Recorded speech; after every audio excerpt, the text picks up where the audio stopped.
Career ఆరంభంలో వరుస పరాజయాలతో iron leg image పొందిన బుట్టబొమ్మ పూజా హెగ్డే ఒక దశ నుంచి అదృష్టాన్ని జత చేసుకుని మరి దిశ మార్చి గోల్డెన్ లెగ్ ట్యాగ్ పట్టేసింది. కొందరు స్టార్స్కి లక్కీ మస్కట్గా నిలిచింది. అయితే ఆ ఆనందమంతా కొన్నాళ్లే. మళ్ళీ ఈ ముద్దుగుమ్మ కెరీర్ యూటర్న్ తీసుకుంది. దీంతో వరుస పరాజయాలు వెక్కిరించాయి. తెలుగు, తమిళ్, హిందీ ఇలా ప్రతి చోట మిస్ హెగ్డేకి ప్లాప్ మాటే. అది చాలదన్నట్లు చేతిలో ఉన్న అవకాశాలు కూడా చేజారిపోయాయి. మరీ ముఖ్యంగా మహేష్ గుంటూరు కారం విషయంలో జరిగింది ఇదే.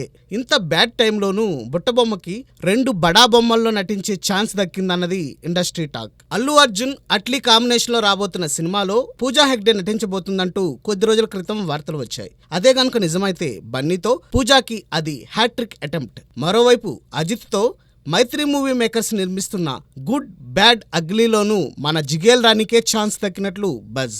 ప్రస్తుతం దేవా అనే హిందీ చిత్రంలో షాహిద్ కపూర్కి జంటగా నటిస్తున్న పూజా హెగ్డే ఈ 2 అవకాశాలను నిలబెట్టుకుని విజయాల్ని ఒడిసిపట్టుకుని మళ్ళీ రేసులో దూసుకుపోతుందేమో చూడాలి.